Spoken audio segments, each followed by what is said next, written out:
This podcast may contain explicit language. I'm late for a very important date. Alice in Wonderland is next.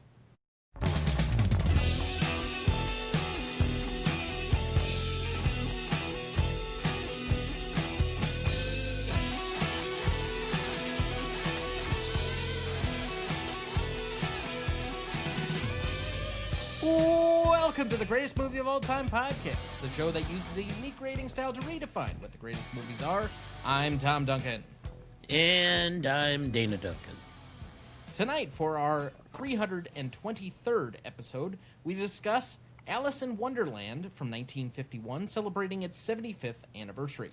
Directed by Clyde Geronimi, Wilfred Jackson, and Hamilton Lusky. Written by 13 different credited writers, which I won't go through the trouble of listing all 13.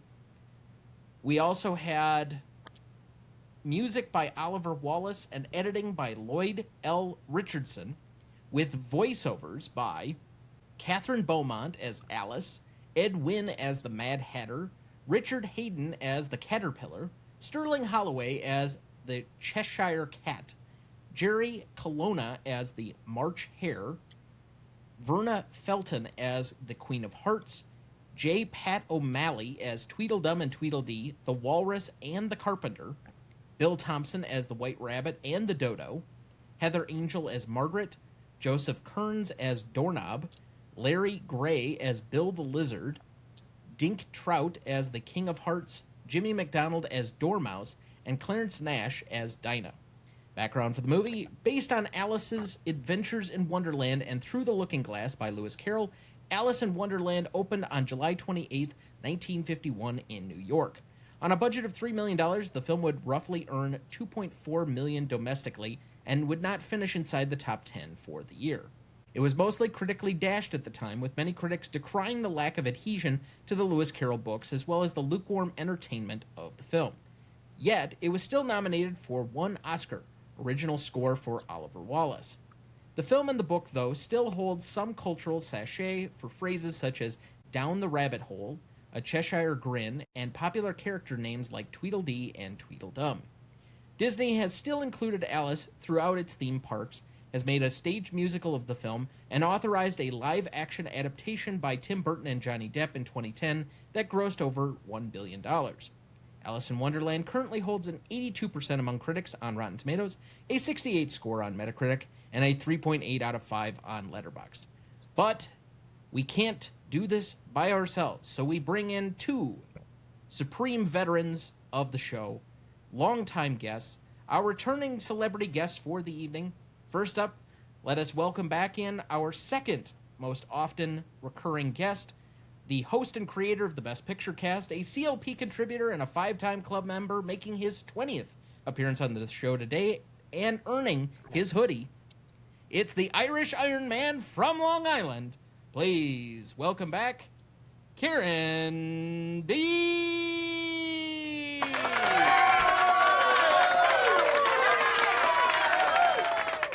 Hello, and a very merry unbirthday to the three of you. I'm glad to be back. I've been called a lot of things. You know, the Mad Hatter, I don't know, is one of them, but I'm usually wearing a hat on here. And no, I'm glad to do my first stab at an animation G mode. How does Dick with Hat compare to Mad Hatter? Mad Hatter is kind of a dick with a hat. I'll say that. So there's some adjacent qualities there, but I don't know. That is a callback, so if you want to figure that out, you'll have to search throughout Kieran's 20 appearances on the show previously to figure out where that reference came from. Yes, dive into the back catalog. But that being said, we also welcome our most frequent guest, making her record 22nd appearance on the show to date, my mother, the Golden Age Gourmet. Please welcome back, Christine Duncan.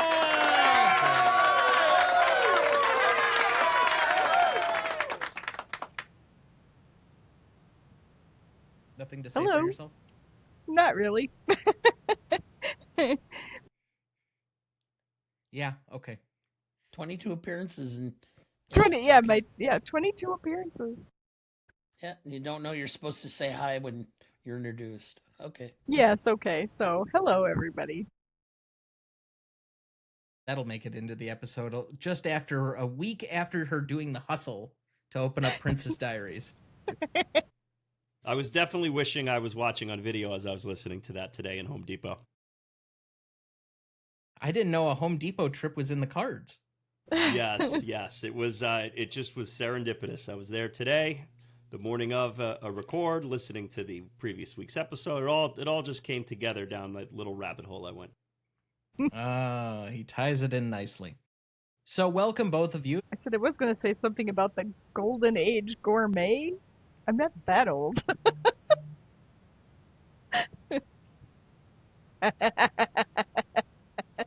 Oh no, crickets.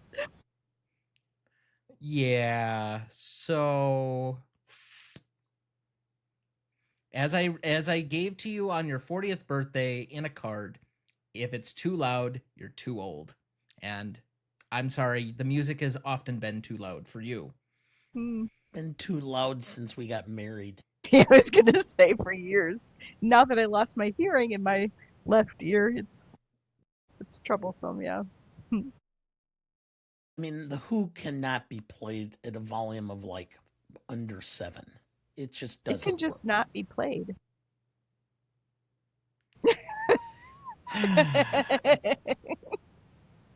I don't have an appreciation for the Who. Clearly. I like it. Who shots right out of the gate? Yeah. Well, welcome to both of you. This is a first-time pairing between the two of you, and kind of an interesting combination that you two would be on for the same movie. You guys usually pick different things. But that being said, we kind of have danced around. So earlier this week, Kieran messaged me on the side, as he normally does in preparation and just asking some other questions. And unlike most of our guests, he goes much further than I actually ask him to do by usually listening to several back catalog episodes, trying to get a feel for things we've done in the past, which I don't even do myself. So all praise to that. But he asked me whether or not we'd done any Disney traditional animated films, non-Pixar versions. To this point, we have not done any of the original Disney classics. We've not done any of the more recent Disney animated classics of the 90s. We haven't done Aladdin or Beauty and the Beast or Little Mermaid or any of those more modern ones. We haven't done a Snow White, although I think we are set to do that next year. And we have not covered Dumbo or Peter Pan.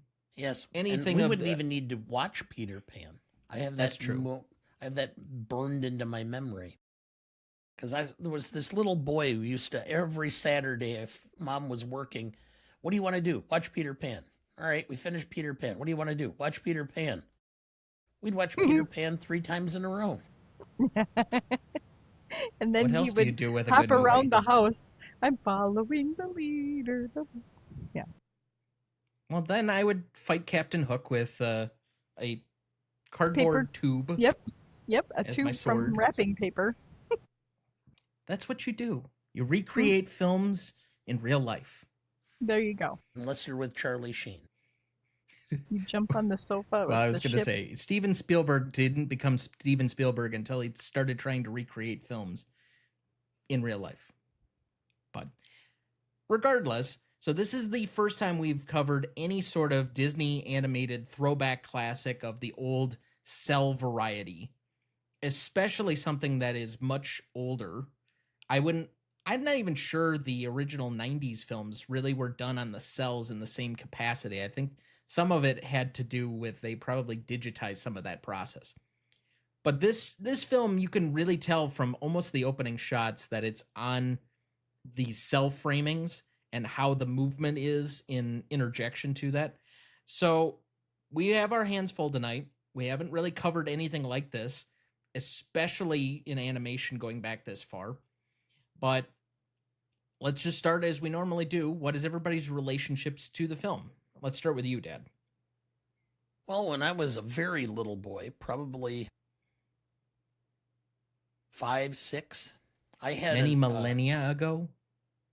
33 and a third, a long play, an album of Disney songs. And so several of these were on there. Okay. And had an old record player, and I would play them. And you could go around and around the stairs and the furnace in my parents' basement so I could ride my trike all the time. So I would go down there in the winters and play this and ride my trike around and around and around. Many hours of listening to these songs and riding my trike. When did you first see the movie, though? Just this week. Mom, had you seen the movie before? I did, and actually I've read the book multiple times. So I was an avid reader when I was much younger, and this was a favorite book of mine, but I was very young. I must have been 9, maybe 10 years old at the time. And then I did see the movie. Somehow it was on a rerun or something like that on television, and watched it. I remember sitting in front of the TV and seeing it for the first time. I don't remember it being very good then. The book I enjoyed much more. Yeah, I probably hadn't seen it until this week for a long time, probably like 45 years ago. So, I was going to say 50 likely years ago. yeah, it may have been as much as just 50, unfortunately. Back So- when Walt Disney hosted his own show on NBC, The Wonderful World of Disney, Yeah. every once in a while they would put one of the classics on and show it. Okay. I have an inkling as to why, but why did the book appeal to you when you were young? I think because it was fun. I think, and because it was funny. There's a lot of great lines in this film, if nothing more. And yeah, there's a lot of oddity. Yeah, down the rabbit hole, or I'm curiouser and curiouser, And so we would say that as kids. Stephanie and I and Trish would run around and say that. So I don't know. I think it was because it was a little bit magical. So moving to our guest from the vaunted VHS lounge with his VHS copy, which he did watch specifically. Right here.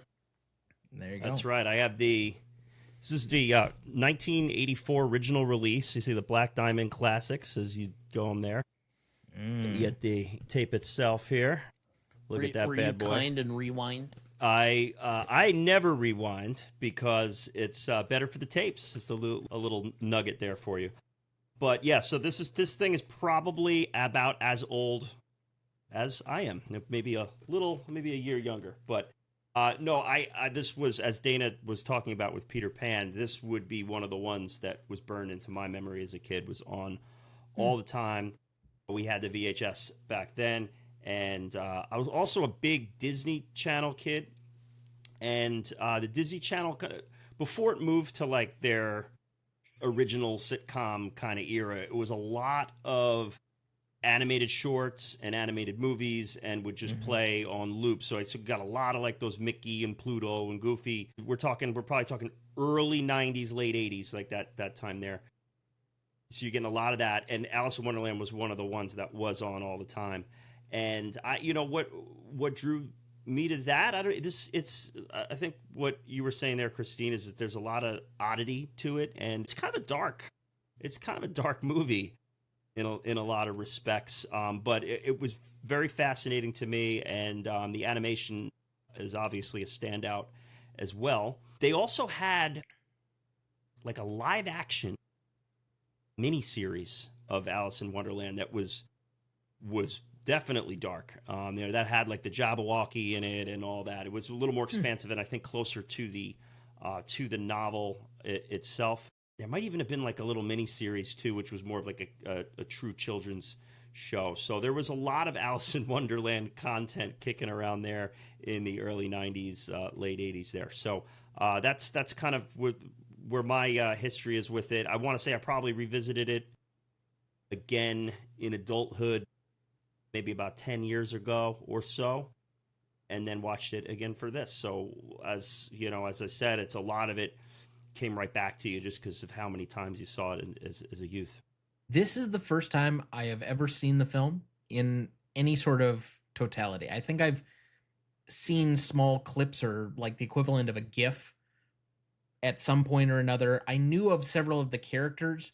I think the only major connection to the movie itself, we had all of those illustrated hardcover books of all of the animated movies back when I was a very small kid.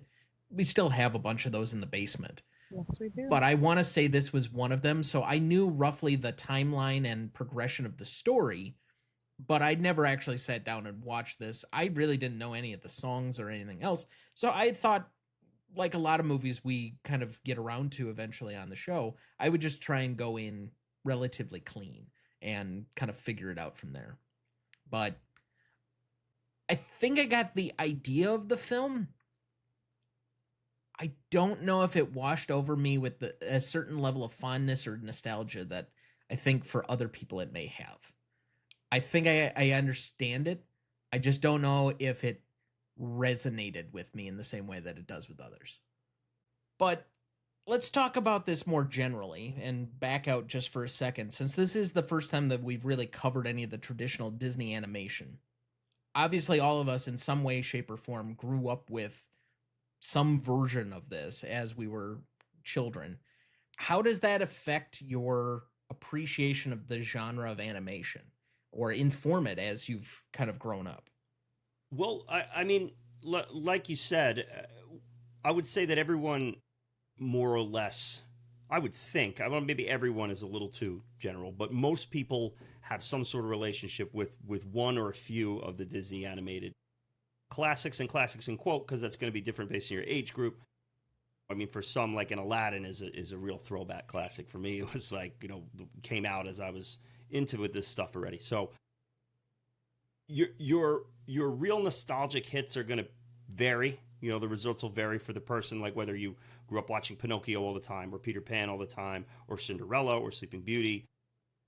But there is a relationship that's built. I have a 10-month-old, and the two that are on every day in my household that I could recite them just word for word because I hear them every day are Dumbo and Many Adventures of Winnie the Pooh. And for whatever it is about those, he just becomes completely enamored when it comes on. He's like, you try other things, we'll just squirm and roll away. But those two, the second it clicks in, he stops, he's locked in, and he's sucked into the world. So it's interesting how that works. Even with a 10-month-old, there are certain things that strike with you and you stick with it, and others that, I'd put on an Aladdin and nope, not interested. You put on Bambi, nope, not interested. A lot of it's probably the music and the score and the ones that are filled with more of a score probably. But it is funny how we, at an early age, become indoctrinated with the animation and grow up through it, and it teaches us how to watch movies in a sense. I would say that's very true. I think for me, though, there feels like a separation in the genre. It feels like when you're very young and you grow up with certain Disney movies or Pixar movies, those are for children and they're aimed and targeted specifically towards children. And so it feels, especially for me, like when the Disney films used to release every summer in the 90s, I had Aladdin and Beauty and the Beast and Pocahontas and Mulan and The Lion King all in basically consecutive years up through, I think Tarzan was like one of the last ones that was in that kind of string of them for a while. But at a certain point in time, it felt like you had to graduate as a moviegoer from that to whatever was next, and the live action and the adult content and whatever else. Because at a certain point, you felt that animation was only for children, and so we kind of gate kept this. And this was a discussion we had a couple of weeks ago when we were talking about Spirited Away. Other cultures, other film cultures, have a much greater appreciation for adult content and adult themes in animation.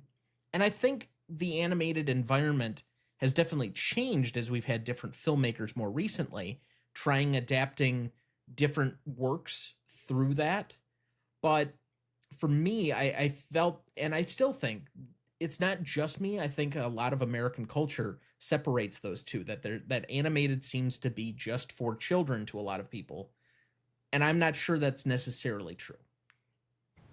No, because the first one that became really big when you were young, Thomas, was Aladdin, and there was so much adult content in the movie Thank you, Robin Aladdin. Williams. Yes, that it made it pleasurable again, I think, for adults. And where you say there's a separation, yes, I think that there is. It's the Sleeping Beauties and the Snow Whites and the you can just tell the difference in the animation there. And then there seems to be this gap, and then was Aladdin and the Lion King, and it's so much better. And there is adult content in those, enough that it would keep the adults interested while they took their children. And I never felt guilty about watching any of those because they were just as funny for me as they were for you and pleasurable. Growing up, I watched Snow White I don't know how many times. I read the book I don't know how many times. My grandparents had a book that had pages from the animated series in the book. And so, I would read that over, and I would read it to my sister and my cousins. And so, so it was much more than just the movie. We also had the books, and the animation in the books followed the animation from the movies. So it was very enjoyable as a child, and to pass that on to my children. And I, like I said, remembered, you know, Dad and I taking you to see Aladdin and enjoying it more probably than even you did. Well, when Aladdin came out, I don't think I really comprehended what was going on for a few years yet. Yeah. The first real movie that I remember seeing in theaters was The Lion King. If that Mine gives a is frame of reference. mine is Oliver and Company. Oh, So sure. a Okay. little bit earlier, but I figured it out that and Land Before Time came out in the same summer, and Oh, those yeah, would have yeah. been the first two times I'd been to the movie theater. So I don't know which one came first, but those would be the first two. First animated film I saw in the theaters, Aladdin, when I took you. Never saw 'em.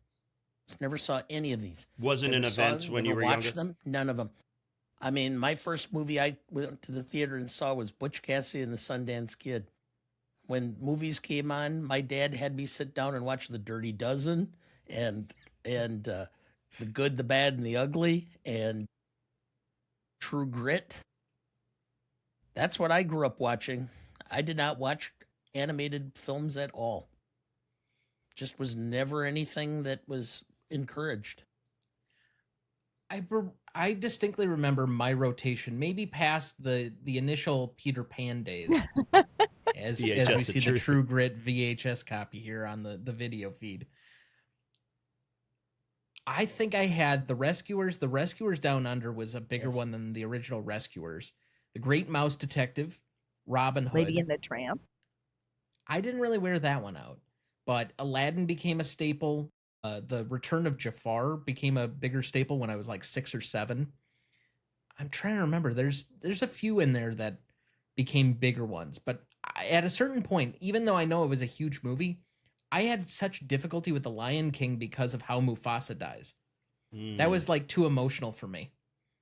Yeah, this is such an interesting choice for the first Disney classic, because like as you mentioned, I would, I'm not criticizing it, but it's like there are like the three pillars of Disney are Snow White, which helped them create his empire, Cinderella, which helped them build the parks, the success of that, and then Beauty and the Beast, which essentially saved the company and propelled them into their next wave. Christine, you brought about how like everything was so different once it got to Beauty and the Beast, Lion King, Aladdin, and a lot of that has to do with Howard Ashman and Alan Menken, who basically took a step back with Little Mermaid and said, let's make this like a Broadway production. Let's make it like a Broadway musical. As opposed to just having animation and some music behind, let's really make this feel like you're at Broadway. And those movies all feel that way. And then a lot of them led the way for actual Broadway musical productions. Alice in Wonderland, this comes out like right after Cinderella, I think. So they have some money to push around and they're doing the parks. And you can see them kind of play with the animation and play with the money that they're working with. So when I saw this on the list to pick, I just went, that's an interesting that's an interesting entity on this list here. Mom, you said that you read the book as a child. Did anyone else read the book? I did in college, recreationally. We'll put it that way. So I'll pose this question to the two of you. Is this a good and faithful adaptation of the book, or is this kind of its own thing? It's been so many years since I read the book anymore. I always think the books are better. Always. Yes, the person who said the exact same thing on Gone with the Wind. Oh my gosh, the book is so much better with that too. But I think it follows the story. I don't think when I read the book and I see the movie that I see the movie that Walt Disney put together. You know, as you read, you imagine things in your head, and sometimes characters don't look like what they put in the movie then either, right? And you have a totally different idea. So it follows it, but I'm not sure that when I read the book, this is what I was imagining. Yeah, Okay. I mean, and it's been a while for me too. And when I read it, like I said, I wasn't exactly reading it to write a paper on it. I was kind of just skimming through it. But from what I understand, and I could be corrected on this one, it seems like they more or less pulled a vibe from the book and then put a Disney movie together, as opposed to adapting the source material. Let's get the characters, a couple characters. Alice is going to do a little run through a Wonderland, and then she's going to wake up, and we're good. We have our animation. We'll mix some music in, and we got ourselves a 75-minute film that we can put out there and make some money on. Yeah, you mentioned that it's a darker film, and I could definitely see that, but it has the Disney like rose-colored glasses that it seemingly applies to some oddball material where it feels like it puts a positive spin on certain characters that could be a much darker tint. So that's why I'm curious, maybe not to the level that I really need to go out and rush to see it, because I'm not the biggest Tim Burton or Johnny Depp fan.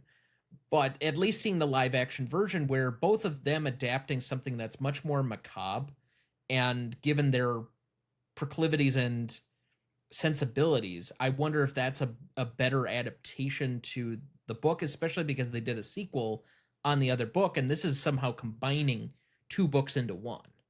I got to be honest, I didn't make it through it. I turned it off. It was, to me, was just brutal. And it kind of the first one basically is a sequel from what I gathered of it. Alice is essentially returning to Wonderland. But I don't know, that did not work for me. I know some people love them, but it just did not work for me at all. Okay. It was an easy one to walk away from. I never saw it, so because I don't like anything he does, so it was never an option for me. I'm sorry, Mom. I know you're a Hidden Corpse Bride fan. Yeah, right. That being said, Dad, do you have our plot summary ready for us? I do. Bored with her lessons, young Alice follows a fretful white rabbit down a hole into Wonderland, a topsy-turvy world where she shrinks, grows, and meets a cast of eccentrics. A riddling caterpillar, a grinning Cheshire Cat, the tea-mad Hatter, and the March Hare. Her quest to find a way home leads to the court of the fearsome Queen of Hearts, whose short temper and cry of, "Off with her head!" threatens Alice at every turn. After a chaotic trial, Alice finally stands up for herself and wakes up realizing it was all her own dream. Thank you, Dad. So I will pose, as we do every week, what is the film about? All right, I'll take a stab at it. I would, it's a little tricky to answer this question sometimes when you have like a set piece heavy entity, but I'll take it as is. This is, and I think you posed this on last week's show as a coming of age story for a young woman, Tom, which in many ways it is. And in the very beginning of the movie, Alice says, I wish the world was like how I imagine it in my imagination. And what I take from what this movie about is how the young mind manages their imagination and picture of the world as he or she is learning to turn that imagination into reality. There are some pieces there that I'd like to work with. In my mind, for what I understood, some of the early portion of this film is very informative to how the rest of the film goes. And I would agree with your sentiment that her interpretation of the world is somewhat of a fantasy of what she'd like the world to be. She sees it as this serious place where she wants to be much more whimsical. Then the story, to me, takes the turn where be careful what you wish for, because you may actually get it.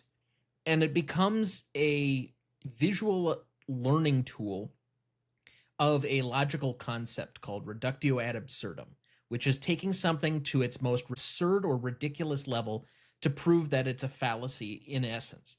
In this particular case, her dream state, Wonderland, becomes the realization of everything nonsensical that she wishes the world would be. And in that, she realizes that this isn't actually what she wants, and she wants the world to be as it actually is. And therefore, essentially proving the fallacy of her own wishes. It's supposed to be summer break, Tom.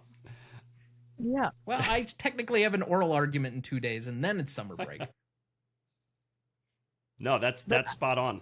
I love that. But I was going to say, I don't have a whole lot more to add other than the fact that, yes, I believe that the whole Wonderland is a fantasy of what she feels her life would be like if it could be like what she wanted. But then it was so confusing and so curious to her, and nothing fit right, that when she woke up, she was really glad that it was the way it should be, that things are okay the way they are.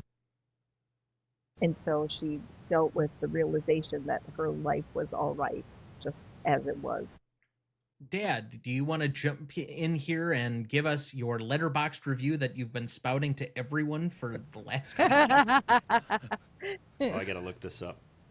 I'm just gonna make a comment first, which is, when you look at this film and you look at Peter Pan and you look at so many of the Jungle Book and you look at Mary Poppins and such, so many of the Disney films that were handpicked by Walt are about children struggling to grow up. And I stop and wonder about, this is a man who made his entire career drawing animated characters and creating fantasy worlds. And I wonder if it's Walt's own expose of himself that he never quite completely grew up. And so he had a proclivity towards those stories. Either that or he saw a need that needed filling. Well, they often tell people to write about what they know and draw from their own experiences. So it would stand to reason that a creator or a filmmaker would gravitate towards things that mean a lot to them. As far as my Letterboxd review, it was boring, boring, boring. Did I mention this was boring? Question mark. How many stars, Dad? 1.5. Ooh. And I think it was predominantly for the animators. Well, we know where you're going to be going with best performance then. That's exactly right. Did you know? In the Walrus and the Carpenter sequence, the R in the word March on the Mother Oyster's calendar flashes. This alludes to the old adage about only eating oysters in a month with an R in its name.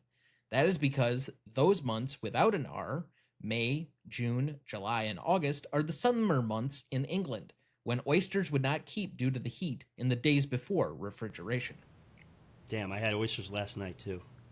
July. J-U-L-Y. Damn it. Julyer? July. Did you know? The movie took 5 years to complete, but was in development for over 10 years before it entered active production. That is a long time. They got the money to do it. Did you know? The Mad Hatter is apparently based on the phrase mad as a hatter, which has a historical basis. In the hat industry of the 19th century, there was an extensive use of mercury. Liquid mercury is one of the causes of mercury poisoning, which, among other things, causes brain damage. Among the symptoms are slurred speech, memory loss, tremors, and behavior that can be seen as insane. Apparently, Dad's been around some mercury lately.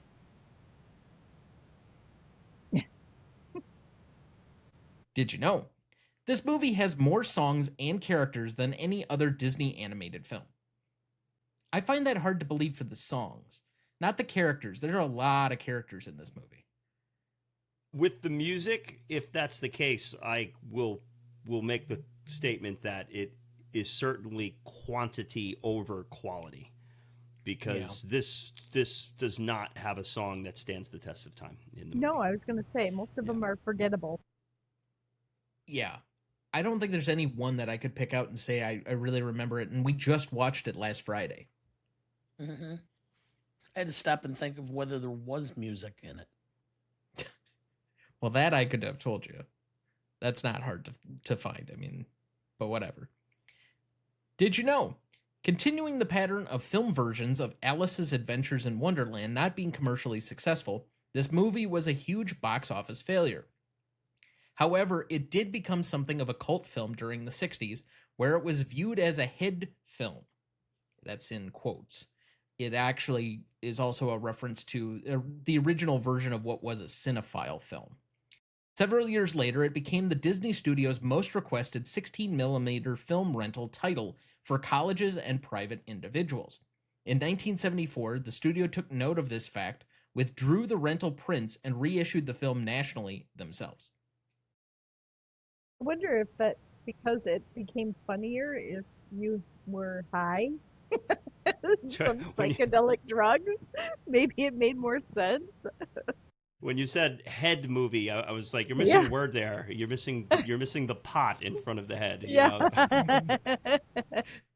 I mean, that would stand to reason, given that, what was it, 2001 made $500 million or something just on the backing of people like to take drugs and go watch that movie. I mean, I could just envision a scene out of any Cheech and Chong film where they're sitting there watching Alice. Well, with that, we will take our first break and we will be right back. Before we jump back into the episode, next week for our 325th episode, we once again break a tie. This time it's between two top 10 films on the overall list, Rear Window and Casablanca. Who will come out on top? It's anyone's guess. You won't want to miss that one, so watch ahead of the show by searching the Real Good app to find where it's streaming for you. That's REELGOOD. Before we get too much further, let's check in with our guests. Let's start with Mom, because she usually doesn't have a whole lot to promote unless she's got a new bread recipe. No, actually, Grandma and I are trying to make pickles. So we have this big garden and we're going to have thousands of cucumbers. So we're going to be making some pickles. And yes, I tried some new bread.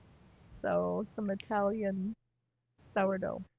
Would those pickles fit in a bowl for another person on this They episode? could. In fact, he actually asked us to make sweet pickle relish. So I think Grandma and I No. are going to try that too. The interest is on the dill now. I at one time gave him the option of the sweet. No He more. didn't take that either. So yeah, so that's kind of a new venture. And I'm also I grow black currants, so I'm making black currant liqueur. And we had blackberries, so I'm making blackberry brandy. So we'll see how all that turns out. My raspberry liqueur is really good, so we're gonna just try something else. So, Especially on pancakes. but that's raspberry syrup, not my liqueur. Well, we could do syrup both. It is liqueur. Wisconsin. Anything goes. Yes, Brandy my and raspberry pancakes. syrup. Yes, and I have blueberry syrup in the basement too, Dana. I forgot about it, but I saw it there. So we should eat some of the blueberry too. How else do you start off a good Sunday without a little hair of the dog? I mean, we have Bloody Marys for a reason. Yuck. With a beer chaser. That's the part that seemingly no other state understands. Not only do you get the Bloody Mary and you get a meal on top of it, but then you get a full pint of beer on the side. Usually they're small. I beer don't know where chaser you're not going. small. Not in most places that do good Bloody Marys, no. Well, I wouldn't know what a good one was. They're gross. Yeah, It's they like combine those two of either. my least favorite things, vodka and tomato juice. Well, I like tomato juice, but So you hear that, bartender? You gotta take the Wisconsin and learn some lessons. Love a good Bloody Mary. Oh, that being said, Kieran, what's going on with you? What are you working on, and where can people find you? Yes. Well, I want to start off just by saying I love those tiebreaker episodes you guys do. That's one of my favorite things that you guys do. The last one you did with the Bridge on the River Kwai, Vertigo, and what was the third one? The Hangover. The Hangover, right. I mean, it's just an insane combination and a very fun listen having you navigate through all that. So I'm looking forward to next week's, and hopefully you do more in the future because it's a lot of fun.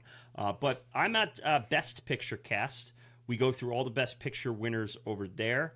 We are nearing the end of our journey here, where I believe we have 8 films left. That's if you count the pending Odyssey that is coming next year, maybe.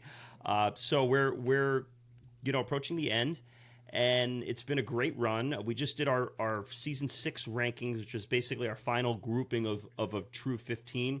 We rank all 15 films that we covered in the season. Some of the ones included in that rankings are $1 Million Baby, No Country for Old Men, there's Terms of Endearment, Hamlet, Kramer versus Kramer, among others. So it was a good, fun conversation. There was a very heated Oppenheimer debate battle conversation in that one. So those are always fun when the 5 of us get all red in the face at each other. So that was a good one. And we'll be doing like a little draft episode to fill out our next season. So we'll take the 8 Best Picture winners, and then we're going to take 7 other near Best Picture winners. So other nominees from 7 different decades. Different hosts will draft them, and then we'll do kind of regular episodes on those films too, so to have them be more or less honorary Best Picture winners. So that's coming up. We always do our horror draft every year and our bad movies draft every August, September. So we have that in the makings. We just did our actress draft, which was won by me. I won my own tournament. Congratulations to me. Kate Winslet. So and actor and actress for you. Yes, yeah. After 6 years of winning nothing. So it was Kate Winslet, and we're going to be doing an episode on Eternal Sunshine of the Spotless Mind. Recording that early next week, should be out soon after. So Best Picture Cast, wherever you get your pods. Look us up. All of our back catalog is full and never spoiled there. You can check out all those movies. It's a good companion piece. They're long-form episodes. So if you're just watched one of the Best Picture winners, you want to work through your thoughts a little bit, it's a good companion piece to piggyback the movie with. Would always highly recommend. It's always a lot of fun, and the rankings episodes are always worth listening to, if nothing else. But the depth and analysis from a sometimes curious cast of characters with the ever vivacious RDB, the fan favorite, is always worth the amount of time that you invest. So certainly check that out over there. One quick note, when this episode comes out, and I don't do a lot of self-promotion for the show or anything else that we normally do, but we have done a live episode that aired last Saturday, by the time this episode will come out, with a writer, director, and star of a movie that we talked about several months ago. Dana and I both went to the Beloit Film Festival, and we saw a movie that I thought kind of blew me away as a small writer, director, creator kind of combo. Very small, independent movie, great rom-com as far as I'm concerned, and I'm a sucker for those to begin with, so I'm maybe a biased audience, but we had the writer, director, creator, and star Reed Arnold on with us, and we discussed Crazy Stupid Love, because that was a film that he said was an influence on him while he was writing his new film that we'll be releasing here shortly. So if you're in either LA or New York, it is going to be opening or premiering there for about 1 week, maybe 2 weeks in some select theaters. And then it'll be hitting streaming, I believe, the second week of August. If I remember correctly, it's the 14th. It should be available on most major streaming platforms to at least rent. It's about 90 minutes. Well worth your time if you enjoy kind of these romantic comedy types. It's a weird love triangle. It kind of feels very much Howard Hawks throwback to me, kind of those early screwball comedy types. So if you enjoyed some of that, I think you might like this as well. I know Mom was not there with us. She had left the day before, but I had already suggested to her, because I forgot she was not with us when we originally saw it, that she would like that movie as well. What was the name of it?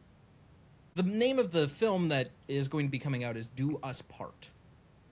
But we were on to discuss Crazy Stupid Love, which was a film that, for a rom-com, I hadn't seen.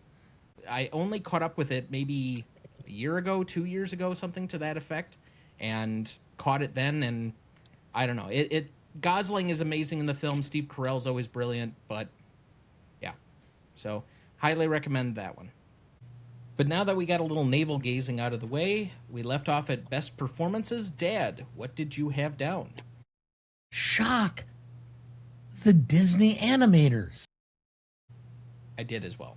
I mean, frankly, there's a lot of characters. There's a lot of small and quick movements within the film. This seems like it was a very challenging animated film to do. Kind of similar in my mind to Fantasia, especially the Sorcerer's Apprentice scene, but on a larger or grander scale. And so, yes, I think much in the same way that we almost default to directors, the animators for me here felt like they were doing the most work. Yeah, same here. Fantasia absolutely came to mind. There's some real great animation in this one, and for me, the just did visually pops. Well, and I always forget about nominating those people, but I actually had Catherine Beaumont because I like the lilt of her voice. She makes it fun, and it just keeps the film rolling. And so I think she did a really good job. Now, for the sake of the audience at home, Catherine Beaumont voiced Alice, so the main title character, but I only mention that because I have her as my best secondary performance. I think I remarked about halfway through the film, boy, that they must reuse a lot of the same voices, because I could swear that this was the voice of Wendy from Peter Pan. And it was. And it was. Yeah. Also, my secondary performance there, you wouldn't think that like a character like that would have a lot of humor, that it would just more or less be the quote unquote straight man or woman in this case. But there's a good amount of humor in how she reacts and processes the world that she's in. And because there's so many bit part characters around, it helps to have that anchored voice there to keep us following along with this little wacky journey. I have Bill Thompson, who was the voice of White Rabbit. Bill Thompson had been a longtime actor and radio personality who did tons of voices animated. He was the voice of Dippy Dog also. And Smee in Peter Pan. Which I also pointed out. I mean, the length of things he did in animation. He did everything from animated versions of Batman to the whole range of Hanna-Barbera films into the early 60s. Unfortunately, passed of pneumonia at 58. So his career was kind of cut short. But I just thought, what better way to give him kudos than to nominate him as best secondary performance. It's easy to give the cast of characters. I mean, Sterling Holloway, who was the original voice of Winnie the Pooh, would have been a choice of mine, but I thought Bill. He was the Cheshire Cat, right? Yes. Yes. Yep. So I gave it to Bill Thompson. Mom, what did you have? I have Edwin, as the Mad Hatter. He's delightful, energetic, and he plays unhinged well.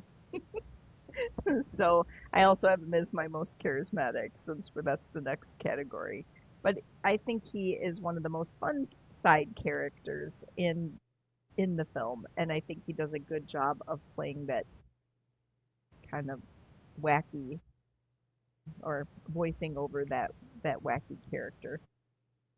I did see at one point that they supposedly drew the character to match more or less his body type and shape and his acting quality, so that it is very much based on him, because they kind of really only saw him as able to do the voice and the character of that character specifically. And he has such a silliness to him that we can also see for anybody that's watched the old Mary Poppins. He's the uncle that when they're floating or flying up near the Floating ceiling in the is table, in yeah, that film as yeah. well. Yeah, yeah. So he's got kind of this loose, but I'm trying to think of the right way to say this. Fun and just engaging way about him, and just in even in the way he speaks is somewhat charismatic to itself. He has a whimsical quality. Sure. That sounds like a good way of putting it. I also had Bill Thompson, but for most charismatic as the White Rabbit. Very similar to my father, that it's a character that every time you see him, it feels like it brings some level of levity to the film. The voice work feels authentic and unique, and yet the voice is so ingrained in your memory because you've heard it so many other times and probably several other things, that it feels familiar, not strange. And so it brings you further into the movie, much in the same way that the White Rabbit brings you down the rabbit hole. Most charismatic for me, I kind of went in world with this one, but I have a little three-way tie between the Mad Hatter, the March Hare, and our tea drunken mouse. I thought they just in their little set piece shine the most. There was a lot of vibrant fun going on there, and there's Christine, you mentioned a little earlier about some of these animated films having things for the adults, and there's a lot of quippy humor in this film as a whole, where a lot of what they're saying will go way over any kid's head watching this thing. A dry, kind of like dry British humor, and I would say this scene is the most. So those three are really having fun with each other. I know they're not real things, but I guess we'll call the three of their voices as the charismatic thing. My most charismatic is Walt Disney. I'm old enough, and I don't know if you were old enough to remember Walt. He wouldn't have been alive for very long after you were No, but I born, probably so watched you would have been reruns. quite young. Mm. Because I got to watch him actually doing the show. He just had a quality that just he it was whatever he said or did, you just believed him. There's a certain honesty to him, and a trust. And so just the fact that his stamping his name on a project automatically made it worth a lot of people bothering to go see it. I think or his vision and his influence in the movie really, as far as the quality of the film, was the overriding factor. Let's move to Best Scene. I have 5 nominees here. I have The Walrus and the Carpenter. I have White Rabbit's House. I have The Caterpillar. I have Tea Party. And I have Queen of Hearts. For me, these probably quantified the 5 big set piece scenes in the movie itself, especially for being only, I think our version was like 77 minutes, but roughly somewhere between 73 and 77 seemed like the rough average of all the different run times that I saw. But did anyone have any additional scenes to add? Yeah, I think you forgot the one where Alice is actually going and falling down the rabbit hole. So I think that's key. I mean, that's what happens during the whole movie. So I think that for falling down into the hole and, being curious enough to go down it in the first place. I think that's key. Yeah, and I also had the doorknob scene. Oh, yeah. That's kind of her first encounter with the fantastical. The taking the pill, growing, then shrinking, then crying, and going through the thing, and her interaction with the doorknob too is one that's always stuck out with me. Mm-hmm. All right. And what I thought about that for a second, and I just remembered that I came up if the term calling somebody who's kind of dense a doorknob has some root in this film.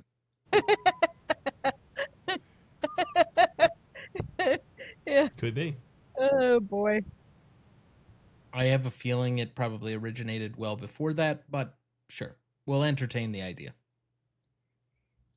Regardless, we have 7 nominees here. So out of Down the Rabbit Hole, Doorknob, The Walrus and the Carpenter, White Rabbit's House, The Caterpillar, Tea Party, and Queen of Hearts, what is the best scene?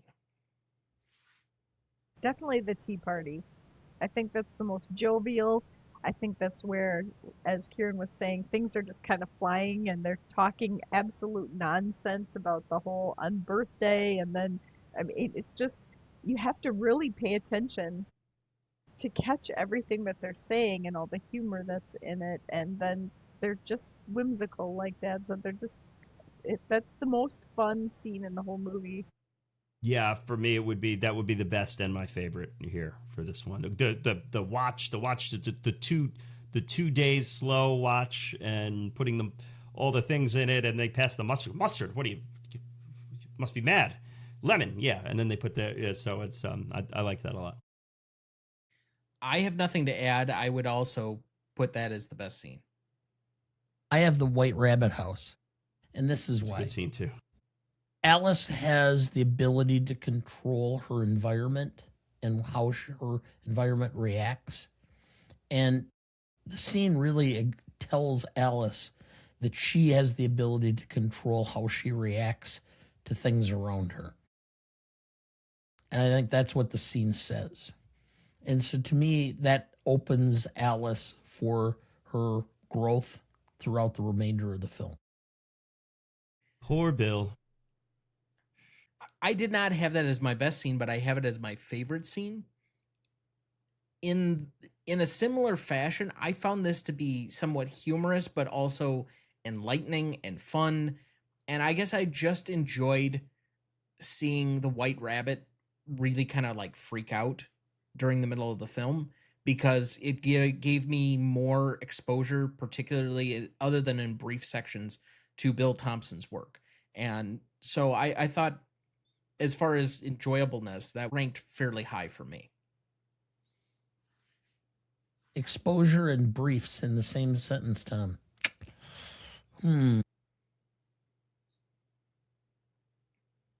So you were thinking about me exposing in my briefs, and you wanted to bring that up of your own volition? You're admitting that in open court, sir? It was not a thought I really wanted, but it was Yet there. you decided to disclose this, so why is that my problem?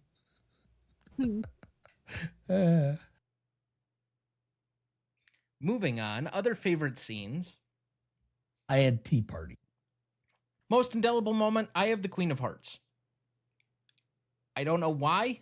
I can't say with any great certainty. It may just be its placement within the greater timeline of the film, that it's the note that you kind of leave on, but it is certainly the loudest and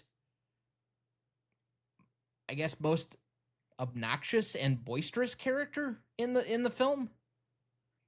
For a movie that isn't really, entrenched in a real plot or story or any that, there is a lot of indelibility and iconography within the film, whether we're talking the White Rabbit, the rabbit hole itself, the Queen, the Cheshire Cat, the Caterpillar. There's just a lot of the Mad Hatter and the Hare. There's a lot of things that stand the test of time in our memories, or at least in mine, I would say. But for me, the indelible piece of this film has always been the walrus and the carpenter. That's kind of just the thing. Probably because it just horrified me as a kid. They don't pack any punches to devour the little baby oysters. And it's this little story within a story, dream within a dream sequence, and I think the music's probably the best in that scene compared to the rest of the movie. So that's just kind of always struck me as the indelible moment of this thing.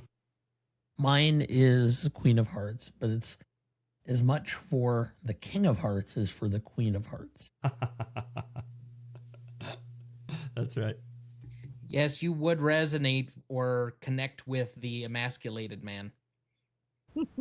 And I also have the Queen of Hearts more than anything because I like off with your head. Completely avoided the subject.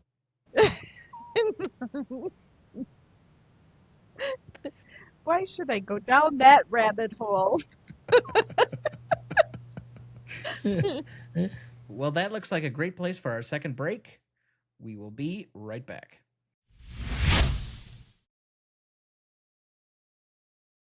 Before we jump back into the episode, and before we get to the Stanley rubric in a minute, if you're ever curious about our Master Greatest Movies of All Time list that has every graded movie we've ever discussed on the show, there's a link in the episode description of every episode of this show, or you can go to RonnieDuncanStudios.com and find us the top entry on the Greatest Movie of All Time podcast show page. That has the grades we've done so far for all 290 movies we've graded, and we continue to add more each week. Make sure to check that out as we go and follow along. Dad, do we have anyone to remember this week? Yes. Chuck Russell, 74. American film director. The Mask, The Blob, Eraser. Producer and screenwriter as well. And as of today, we had another addition to the list. Glenn Hansard, 56, Irish musician. He was a member of the Swell season and the Frames, starred in the movie once, and was the Oscar winner in 2007 for original song for Falling Slowly. Yeah, one of the better Oscar night performances that I can remember. Him and it's a duet. It's a very powerful song. And the type of film that probably a lot of people weren't super familiar with at the time, but they became familiar with it after that performance because it was really, really powerful. So I would suggest anybody go out and on YouTube pull that thing up, because it was just, if I go in my memory through all the Oscar performances, that's certainly probably the first place I would go. It is certainly before I started really watching the Oscars much more regularly as far as the actual award season, let alone paying attention to it, because this was late stage high school for me and I hadn't quite gotten into that sort of thing quite yet. I frankly had just kind of started maybe the year before, really what I would say starting to watch adult films and not adult films. So take your mind off that, Dad, since you seem to think that my exposure is high on this episode. But yes, adult content films. And I also have to, because wait, I'm in the VHS lounge, right? Eraser, there it is, right there. So a tribute to the late director there. Good old Arnold. I think James Caan is the bad guy in this one. That'd be interesting. Vanessa Williams, too, the beautiful Vanessa Williams. The Mask is not a movie that I grew up with. It just was slightly ahead of me. I think it was, 1995? So I would have been about 5 years old. But I know it was a movie that, like, the kids a couple of years older than me really loved. And it was during that peak Jim Carrey run where he had Dumb and Dumber and he had Liar Liar and he had The Mask. And he had all these big movies basically back to back. Yeah, Ace Ventura. And for that matter, even though I think the movie's terrible, Batman Forever. Yes. Which I have in here too somewhere. But also that's the introduction of Cameron Diaz, I believe. If it's not her first movie, it's like her first big introduction to the scene. In The Mask? The Mask, yeah. Okay. I just wanted to clarify because we'd thrown out both that and Eraser, and I'm like, right, yes. Cameron Diaz and Arnold Schwarzenegger were in a movie together? Yeah, no. Well, I mean, maybe. I don't think so, but... Any more than Schwarzenegger and DeVito? Well, there. Okay, but that was supposed to be a comedy. Well, for that matter, Phil Hartman and Arnold Schwarzenegger being in And the same don't film. forget Sinbad Yeah, that's yeah. true. That's true. and Anakin Skywalker. Oh, yeah, Jake Lloyd. Ugh. But we remember these here fondly for their contributions with a moment of silence in their honor.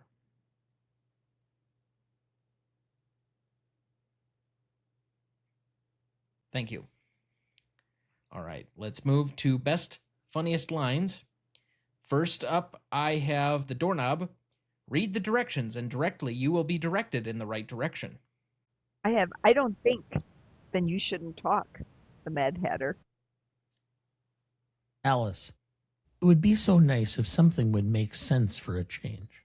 That should be stamped on every lawyer's forehead. Alice, of all the silly nonsense, this is the stupidest tea party I've ever been to in all my life. Alice, if I had a world of my own, everything would be nonsense. Nothing would be what it is because everything would be what it isn't. And contrary-wise, what it is, it wouldn't be, and what it wouldn't be, it would. You see? I have a line from Alice. I give myself very good advice, but I very seldom follow it.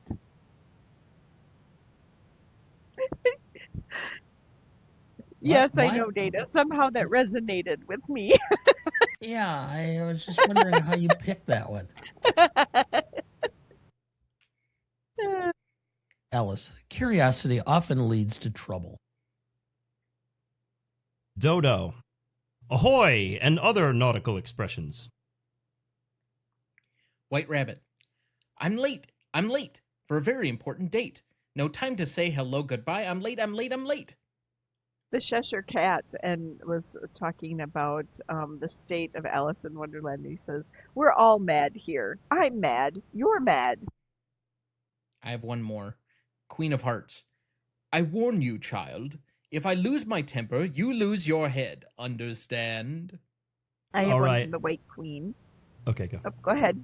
No, you can go. I have one more. Why, sometimes I believed as many as 6 impossible things before breakfast. That's a great one. Okay, I'll end my quotes with the walrus. The time has come, my little friends, to talk of other things, of shoes and ships and sealing wax, of cabbages and kings, and why the sea is boiling hot, and whether pigs have wings. Callooh, Calais, come run away with cabbages and kings. Ooh, he sings even. Wow. I For have that one more with the matter, door. You have not lived till you've heard Kieran do Cartman singing. Oh, I haven't done that in a while. I don't think my mother would understand the reference for Cartman. She doesn't understand the reference. Do you have any idea who Cartman No, is? I have no idea. Okay.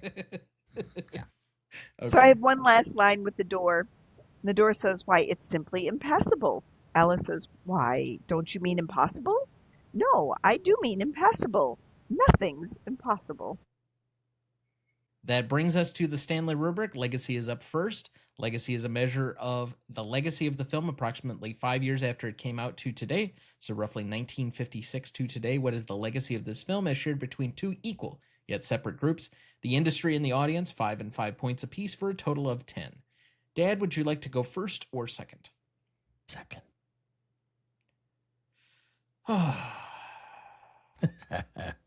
Yeah, I know. I want to see how bad you do. Yeah, this is a difficult one to quantify, particularly on an industry level.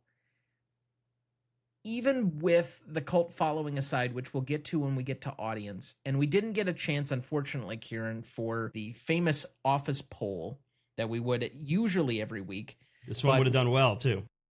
we were on our way to the Green Bay Packers shareholder meeting on Monday, and so we had to delay the staff meeting to next week. That being said, on an industry level,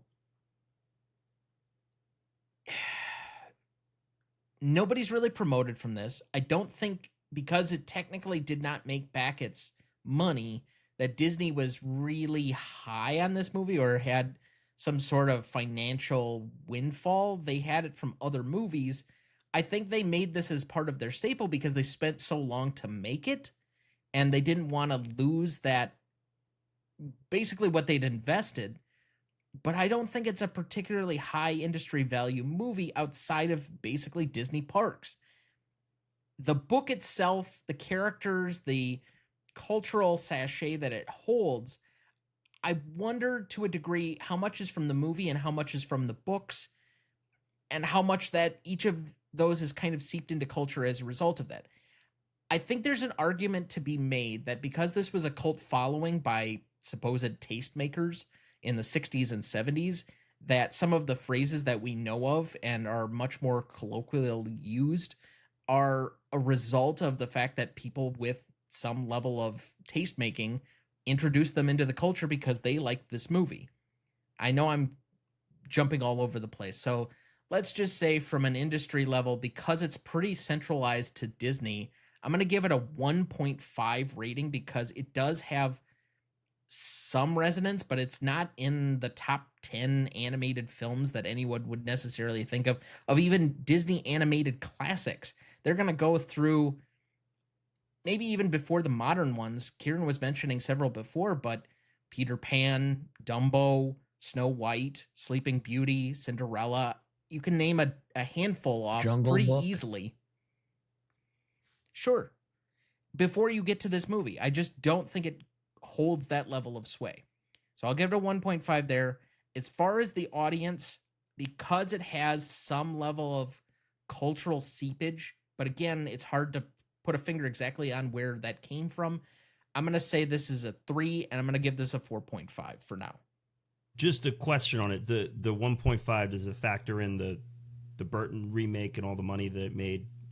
I separate those two things out like they're almost completely different things, because as far as I can recall, the Burton movie is much more focused, instead of being like a shot-for-shot remake of a live action like a lot of the Disney remakes tend to be. My understanding is that was borrowing much more from the first book, and then they did the second book as the sequel, and so that it's more of a adaptation version. But then again, I don't know. Do you think it makes as much money as it does without the Disney animated movie existing? It's hard to say. Did people go out to see that movie because it was associated with Disney, or because it was Johnny Depp at the height of his fame with Tim Burton attached? No, I just don't know that project gets greenlit if the animated movie doesn't exist. If it's just the book, and it is very hard to separate the book from the animated film, and not separate, but I'm saying like where is the success derivative from? Is it from the book? But I think that the animated movie gave it that Disney stamp and that Disney property, and called focus and attention to the book, and put the book in a modern conscious. It acted as a gateway to it. I'm not sure about that, Kieran. I have a tendency to think that if you went up to most people, you'd get a larger portion of them, and then ask about Alice in Wonderland. I think there might be more people that would say, "Oh, wasn't that Lewis Carroll," as opposed to Walt Disney. Oh, I don't know about that. So I want to. A lot of kids read the book. Yeah, that's tricky. I mean, we don't know the answers to these things, but and this is another question I don't know the answer to. But without the animated movie existing, does Jefferson Airplane write the White Rabbit song? Like, are they writing that? Now, the answer is maybe they do. Like, maybe they just, their knowledge is of the book, and the movie existing wouldn't have affected their artistic interpretation of it. I don't know. I really think the Disney film popularizes that to a certain entity. Thank you for bringing that up, because if there's anything cementing the idea that this film was watched by people taking either acid or smoking pot, drugs, that song is it. Yeah. Yeah. Okay, it's hard. This is hard.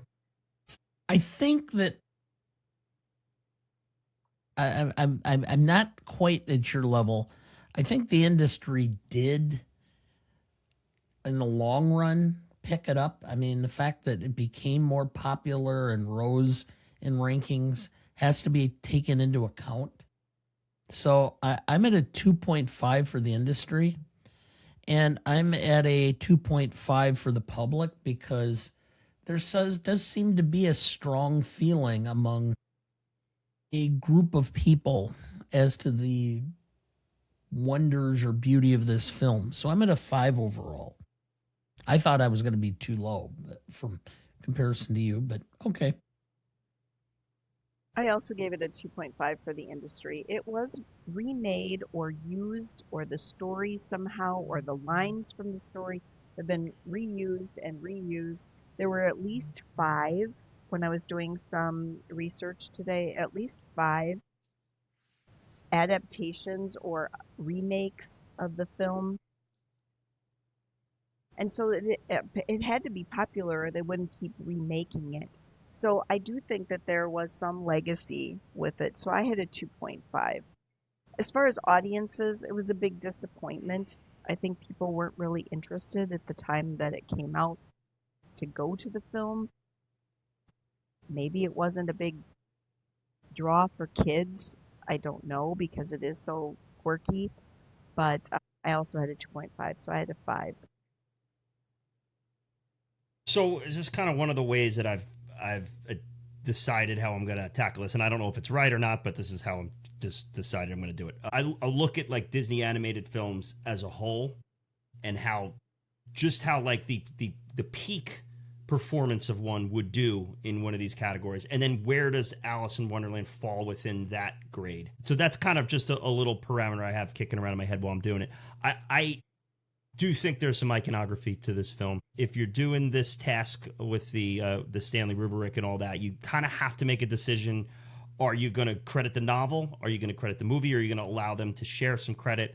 I'm operating under the idea that okay, the novel creates, Lewis Carroll's novel creates, and then we're going to stamp it with the Walt Disney, and then now they've kind of merged into this entity, and I'm going to give them both credit for it. So I went with a 3 in the audience, and I went with a 3 in the industry, both. And for a lot of the reasons that we brought up, the reimagining, the society finding this, scholars looking at it and whatnot from there, and then just the remake, the iconography of the Queen and the caterpillar and the Tweedledee Tweedledums. A lot of the characters have survived, where there's plenty of Disney movies where they haven't. So yeah, I went with the 3 and a 3 for a total of a 6. So that will be a 5.13 average between the 4 of us. Let's move to impact and significance. This is a measure of the impact and significance in the initial 5 years after the film's release. Roughly the impact and significance in those 5 years of what the film was, as shared between the same 2 groups, the industry and the audience, 5 and 5 points apiece, for a total of 10. Since I went first last time, Dad, would you like to lead here? Okay. For the industry, I started was the original 2.5 that I originally did for Legacy, except that I thought about it. And I could not think of a film that was a book adaptation that drew this much criticism because it deviated so much from the book that predated this. So I think this actually started the whole contest between movie versus book and started kind of that. No, Wizard of Oz. Gone with the Wind is the same year. Yeah, and again, Get me started on the difference between the book and the movie on Gone with the Wind. What about Frankenstein? Whenever they started developing movies from books, they had levels of criticism for the movie not being immediately faithful to the book. Okay, so I'll stick with my 2.5. And for the public, I'm at a 1.5. So I'm at a 4 overall. The public just did not want to see this. On a Legacy, it's really hard for me to define. It did get one Oscar nomination. I think in an era where animated films were a little bit more, other than special Oscars, treated differently, this may have gotten some other awards attention, particularly for the animation style and the rest of it, because to a degree, like when we put the animators first as the best performances, it's not just because we had nowhere else to go. I do actually think that the animation in this was impressive for the time in which it was done, and it took quite a long time to do. That being said, I don't know if I can go too much more than kind of the median point on an industry level, because it didn't feel like this was in an era where they were going to lead to any sequels. So that's kind of off the table immediately. Nobody got really much bigger. This was just kind of inside the Disney machine. We reused the same voice cast acting that we would in several other films. And we're just going to kind of churn out yet another film that, for the most part, it did at least some business. It didn't lose a ton of money. It lost some, but not to the level that you might think with a quote-unquote flop, especially given how much Disney invested in making the film. So I think it just kind of, whether you leap back and forward, it kind of stays at that median point of a 2.5. Then, for movies that lost money, I can't really go above the median line at all. I will say it lost at least, what was it, $600,000, or what, it was like $3 million to make the film, 2.4 in overall rentals. I would say that's probably worthy of a 2, so I'm again at a 4.5. I'll go next. So here's what's tough with this one. The audience didn't respond to it, but this is in I mean, Cinderella is the film before this and is one of Disney's most successful films. So they are striking while the iron is hot, and the park is going to open up in 3 years. Like, the park is being built. They're literally building an amusement park based on Disney to come to this, and they can't put out a movie that make money. That's tough. So from the audience, yeah, I'm going to go a 1.5 for the audience here on this one, because it's just no. It's pretty baffling that they couldn't at least make money. I get it's such a far cry from Cinderella. Cinderella's the princess movie, and someday my it's 1.5. I'll go with the median, like you said, with getting the Oscar nomination, though it is a little bit, we're in the zone of Disney makes a movie, give it the score nomination kind of thing. So I'm not going crazy with it. So that'll be a 2.5 there, 1.5, 2.5 for a 4. And I didn't really break it out. I have a 4 overall for this one as well. It did have some impact. Disney's always had in the theme parks, they've always had, Alice in Wonderland and the Mad Hatter, but outside of the theme park, I'm not sure when kids go there they have any clue who they are, because I don't think anybody watches this movie anymore. And they continue to put it out there, maybe hoping to drum up some support. But I think if you asked your general 10-year-old, they wouldn't have a clue who this was. And they may see them there, but don't have any idea who the Mad Hatter is, other than it's a fun tea party. I know that there was some styling of the animation that went on with the woman who did a lot of the color and the styling of the different animated pieces, and it was a little impactful in that way. But outside of that, I just think it's just kind of a bomb. So 4. So that's a 4.13 average between the 4 of us. Let's move to Novelty. Novelty is a measurement of anything original about the movie, whether that be the production value or how it was put together, or maybe even the score or acting or anything of the kind. Usually we talk a lot about how the story is possibly original or the subject material, and then the execution. For both, we measure that at 5 and 5 points apiece for a total of 10 here. Kieran, would you like to start us off? I'm going to defer on this one if I can. Okay. I'm no Matt Hasselbeck today.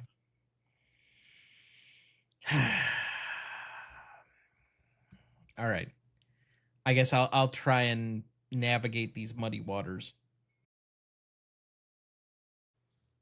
I think this was an audacious project for them to take on. Snow White, Sleeping Beauty hadn't come out yet, but you had to figure with how long their timelines were, it was another choice that they had made.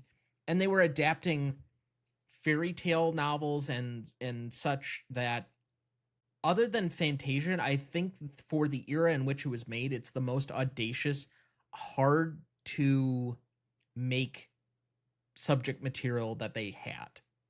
So I have to give them a little bit of credit there, because you're trying to bring this fantasy world of pure ridiculousness and nonsense and make it appealable to children, even though it's one of these darker fairy tale types. So it's like adapting Hansel and Gretel and not having the witch try and eat them the entire time, because that wouldn't be Disney, which is a hard thing to do. It's much easier of a concept to take a young girl who's been mistreated, give her a glass slipper, and all of a sudden she's the princess, or she runs away with Prince Charming. I think it's also easier to understand good and bad characters. So when you have a Wicked Witch and the Mirror and Snow White, you have very black and white story structure at a time, especially as I've argued before, that was reflective of the context the world was in. We liked good guys and bad guys. That's why most of the Westerns had very obvious black hats and white hats. It was very post-World War II, where all the characters were very big and very obvious as to what side they were on. The Americans and Franklin Roosevelt were good, and Hitler was bad. And our movies reflected what we wanted from that at the time. This is not that movie. There's no real protagonist, because Alice is kind of, she kind of is her own worst enemy at times. And there's no great antagonist per se, except the Queen trying to take everyone's head off. So it's a much more complicated movie in an era that wasn't maybe ready for this. So I'm going to give it actually some degree of points up on that, and I'm going to go with a 4. I don't think I can give it full points, because it is somewhat an adaptation for multiple ways that they've already tried to do this multiple times and failed, and this didn't really succeed where the others had failed either. So it's not the most audacious thing, but for Disney to go outside the box and really try something like this was a bit audacious for them, and for animation, and for children's movies at the time. On an execution level, though, we talk about how big other movies are as far as like their musical scores and set pieces that we remember, and how forgettable most of the music is in this, how forgettable some of the characters are. They are translatable, but how memorable and how staying are they with you necessarily? So I'm not going to give full points on that. I'm going to kind of straddle the fence a little bit and say a 2.5. So I have a 6.5 here. Okay. So our first section, I think this is a pretty ambitious and bold choice for Disney. And if I'm looking at it compared next to the other Disney animated era films, there's only one film that I find to be more ambitious and more audacious, and that's Fantasia, which is truly just, the animation is following the orchestral pieces, and we are in they're not even set pieces, they are different segments throughout the whole film, and that didn't do well financially either, but it's actually artistically really, really well done. This is right there, because most of the others are copy and paste princess stories and Someday My Prince Will Come and so on and so forth. And then there's, you mix in your Fox and your Hounds and your Lion Kings and such as you go. But this is like truly like a different type of approach for a Disney animated film. So I give a lot of credit there for that. And they were leaning on animation with the two, which I think is cool. So I'm going to go a 4 on that one. Now, for execution, Tom, you what you said stole my thunder a little bit. There's a big missed opportunity here. And had they connected with a few iconic Disney hit songs, they would have had something here, and they didn't do that. You know, with my 10-month-old, we watch Disney sing-alongs all the time, and it's like a little highlight reel of Disney films, and it takes you through the eras. Alice in Wonderland's nowhere to be found because there's no straight hit in this. There's no hit in this movie. It's a bunch of little songs kind of strung together, and while the score is very strong and is Oscar nominated, they missed big time not having a famous Disney song here in this one. So execution, I'm going to give a while the animation is awesome, that missed opportunity, I gotta ding it up here. So it's going to get the 2.5 there. So we're talking a 6.5 total. That sounds familiar. I actually scored them together again because for me this was really difficult to try to discern. And as far as novelty, I mean, we'd had all kinds of other animation prior to this. I don't think this is one of their best pieces. There wasn't anything unique necessarily about it. As Kieran said, the music wasn't there the way the others had been. And so I gave it a 5. Up to me, huh? Novelty. I actually thought it was more novel than, I mean, it was a pretty big swing, but then again, it was also a pretty big miss. So I'm at a 4 for originality. I thought it did a really nice job. Now, execution was very disjointed. The storyline is non-existent. It's little snippets of hearing lines and trying to find something enjoyable out of it. The music was it the year before or the year after? Song of the South with Uncle Remus and Zippity-Doo-Dah. Oscar award-winning song. Yeah. They had no problem there. Song of the South's 46, so it was 5 years prior. Okay. Well, still, it does not leave much as far as execution for me. Animation is beautiful, so I can't give it too low, but I'm going to go to 2.5, and I'm at a 4. I'm at 6.5 overall. You all wanted me to go first to set the table, and 2 of you just copied me verbatim. I just am going by what it was. Our fearless leader. Yep. Yeah. Lex Luthor. Yeah. Yet again, we have a number and a 0.13, but this time it's a 6.13. Our third category in a row like that. Let's move to classicness. This is a category about how well or not something has aged. Because we felt at one time that it was easier for things to have aged poorly, because most things age poorly, or at least we don't give them the grace to age better than they seemingly do. We started at a median point of a 6 instead of a 5, and this category lives in the gray, full of nuance. So we turn to our senior graying nuance correspondent, Dana. Thank you. And I'm not graying at this point. I'm basically white. Yes, you are very white. Starting at the 6. A British story about animals and weird characters and whatever.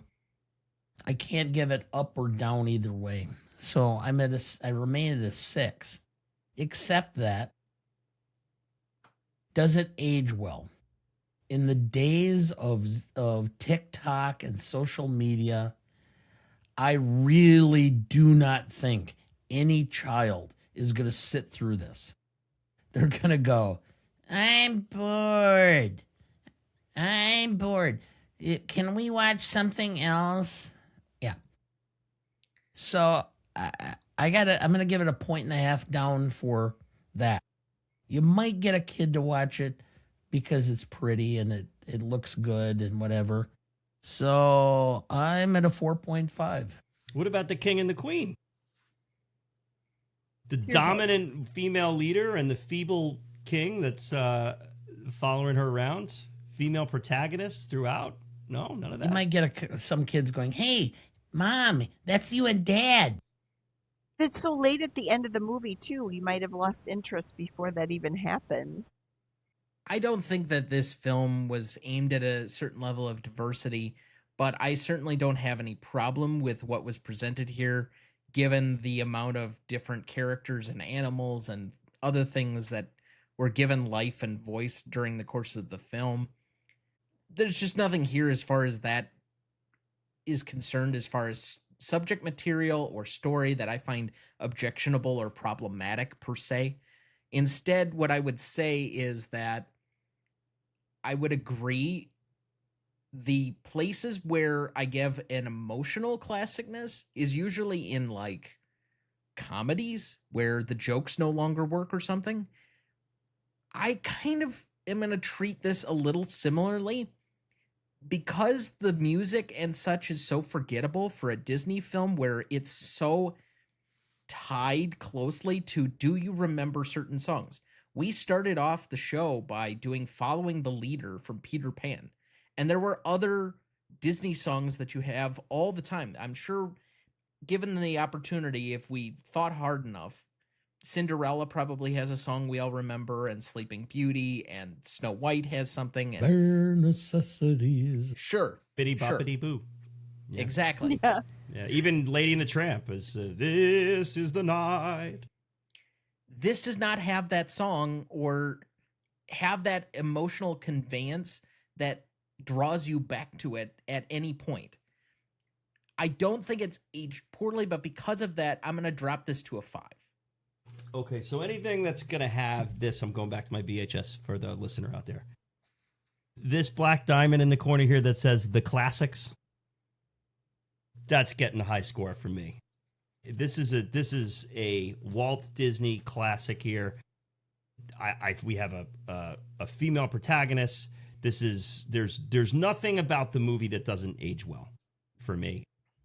Any of these Disney movies are going to get a bigger score just because they're inherently are classic. Now, Song of the South, as Dana brought up before, probably wouldn't do great on this category. No Black Diamond in the top of Song of the South, by the way. So we'll leave that on aside.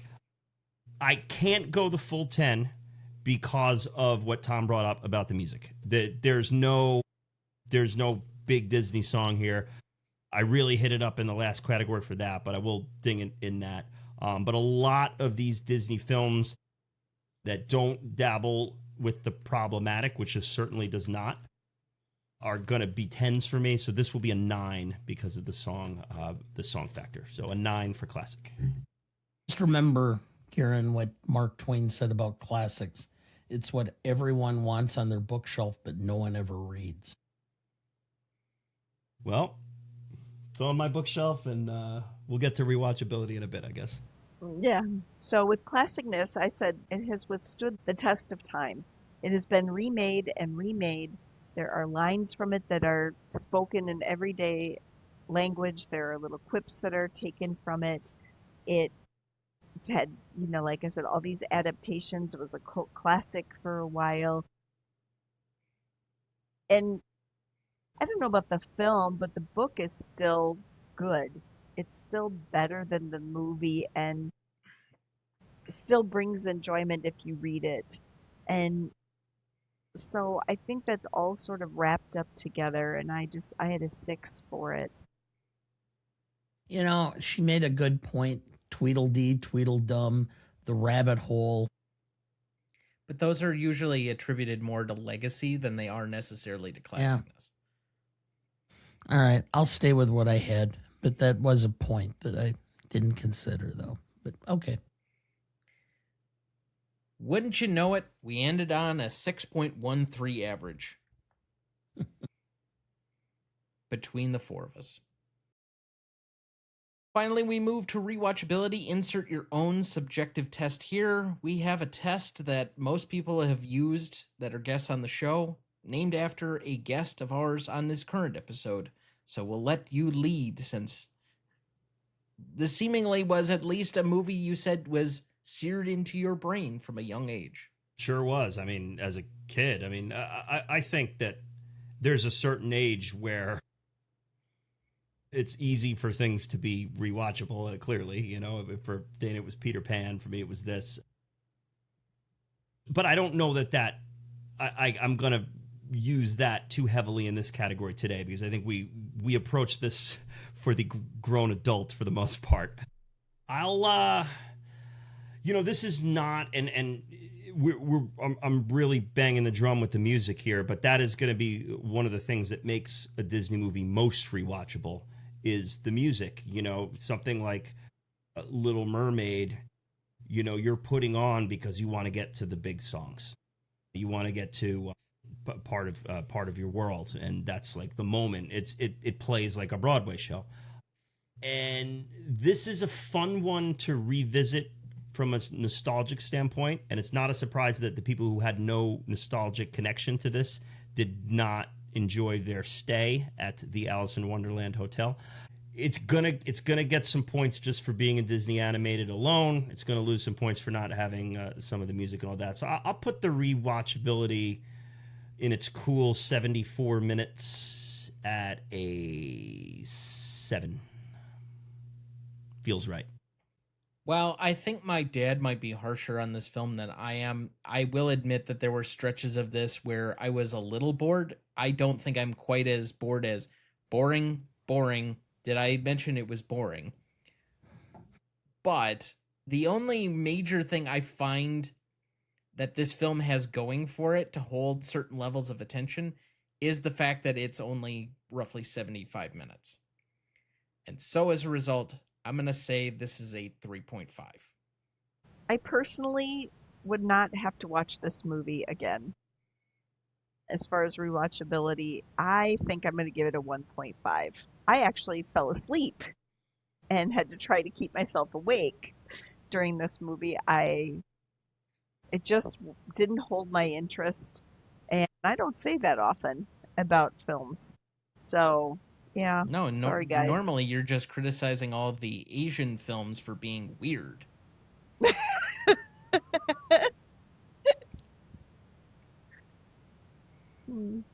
Okay, Dana, take it away. Here's my problem. I don't want to watch it again. It's probably safe to say you will never watch this again. I can't imagine. It's not safe to say, because my family will back me up about this. If I ever have a little granddaughter and she's sitting on my lap and she wants to watch this, I'll watch it because I'm a big sucker. All the women in my life, even for that matter, my son, the dogs, everybody knows I'm the easy mark. Because no matter what I say or do, I will cave, because I just am a people pleaser for the most part. Even if I grumble and don't try to make it seem that way. That is not a word I would use for you. Well, if you're the son of an alcoholic, maybe it does fit. Maybe. So I would love to give it the 1.5 you did, Chris, but I'm going to go with the 2.5 simply because I'm going to sit and watch it. I'm going to be uncomfortable and trying to figure out how to not be critical. But, if she wants to watch it and sitting on my lap. True enough. Yeah. True enough. Okay. Now that we had that odd display. Especially if she looks like Sarah. That is a 3.63 average between the four of us. So we finally break our 0.13 streak. Audience score for this one, we had a 7.3 from our IMDb users, now that we don't have the Google numbers to rely on anymore. And we had a 78% for our Rotten Tomato users, giving us a 7.55. So to repeat the categories, we had a 5.13 average for legacy, a 4.13 for impact and significance, a 6.13 for novelty, a 6.13 for classicness, a 3.63 for rewatchability, and a 7.55 for audience score, giving us a final total of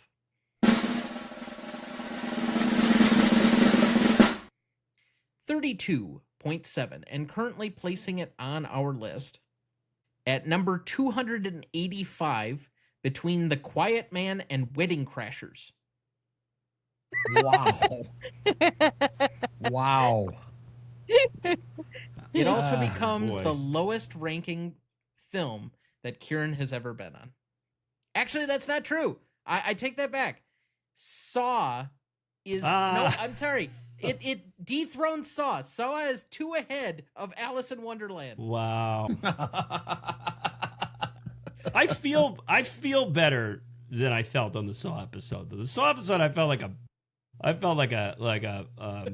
just like a jobber. Like I was just taking a beating from the masses there. That was just 3 people who just loathed the movie and someone who liked it. You know, yeah, wow. So different vibes than the Saw one was. But hey, let's run it back for Dumbo, you know? Why not? There you go.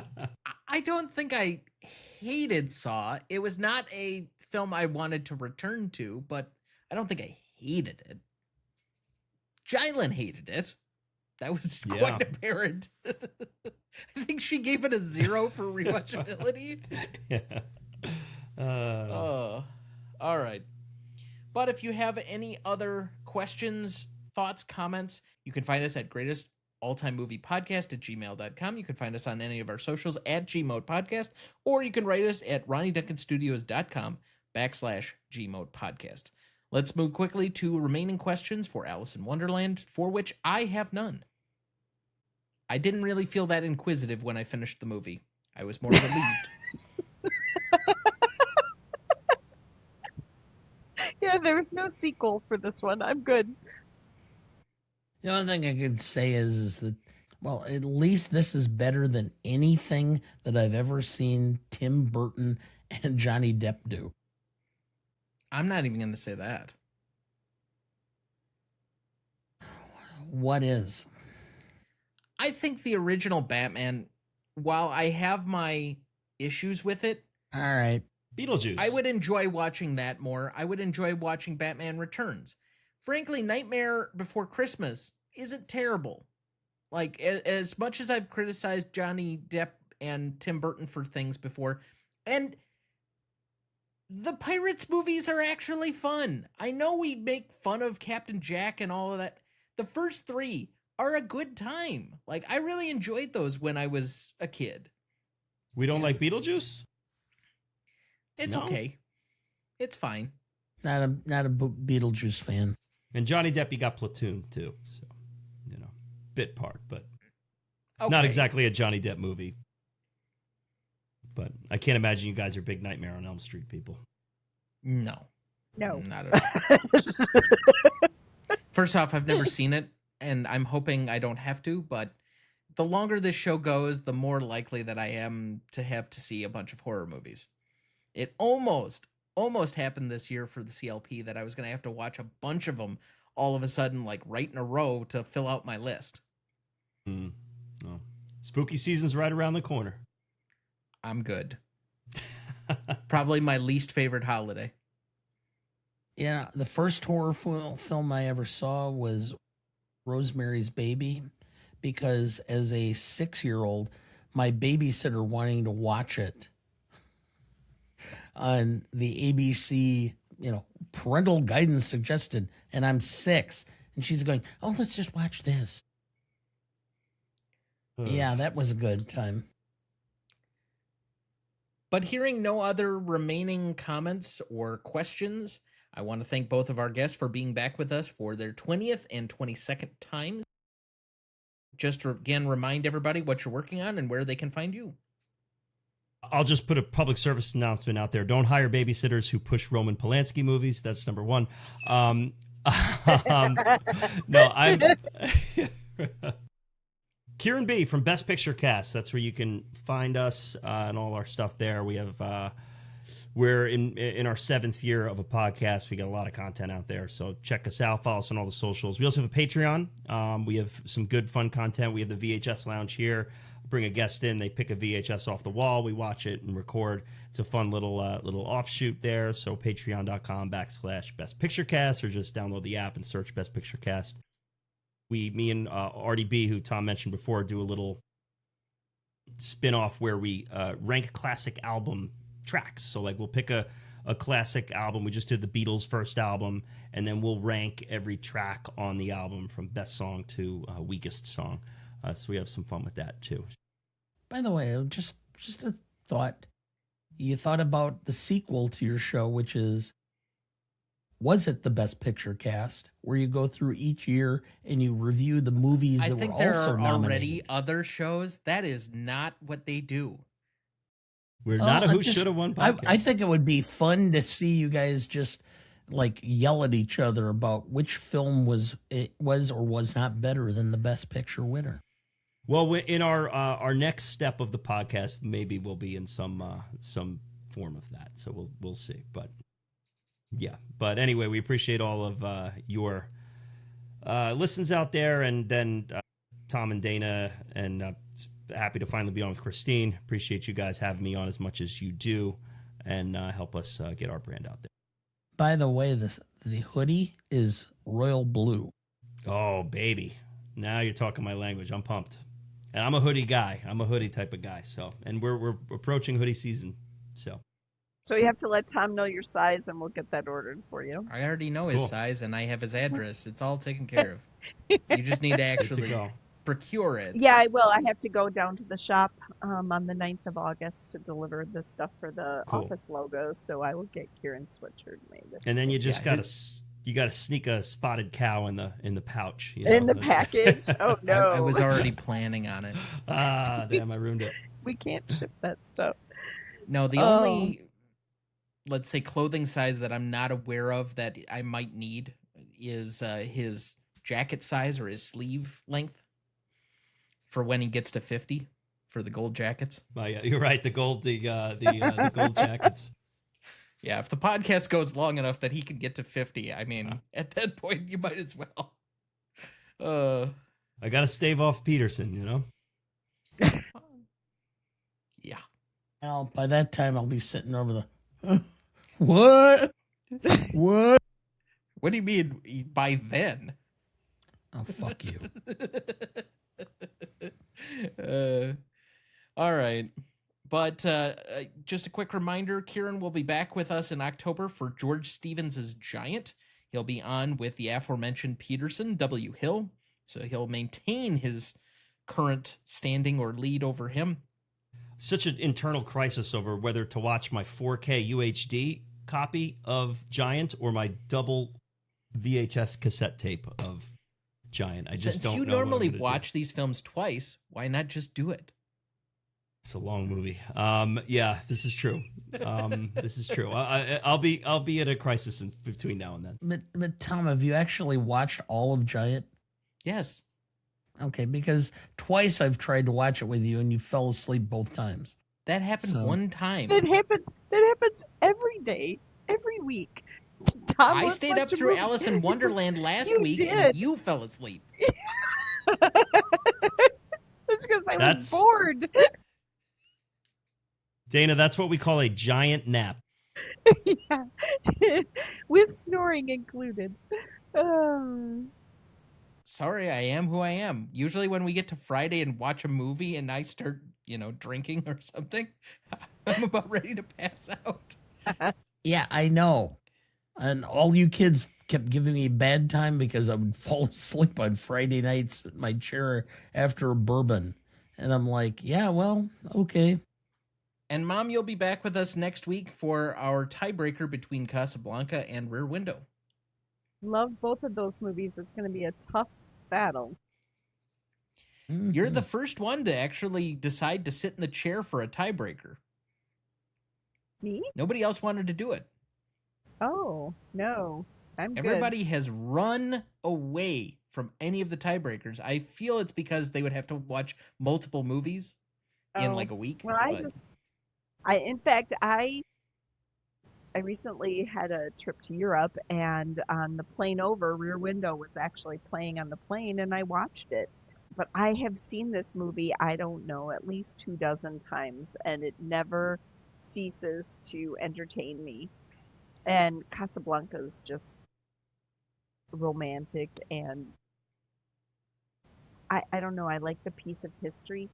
I think I learned something every time I watch it about the history of the time that was done, and I think that the characters make that movie for me.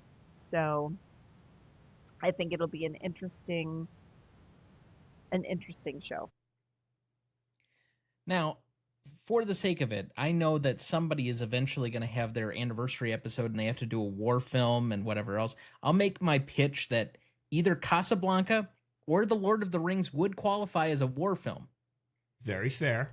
Very fair. We're also looking at potentially Schindler's List for that too. Okay, It's the that other would also wartime make film. sense. And I Yeah. do believe, and I, this isn't confirmed, but we are discussing Casablanca as our finale.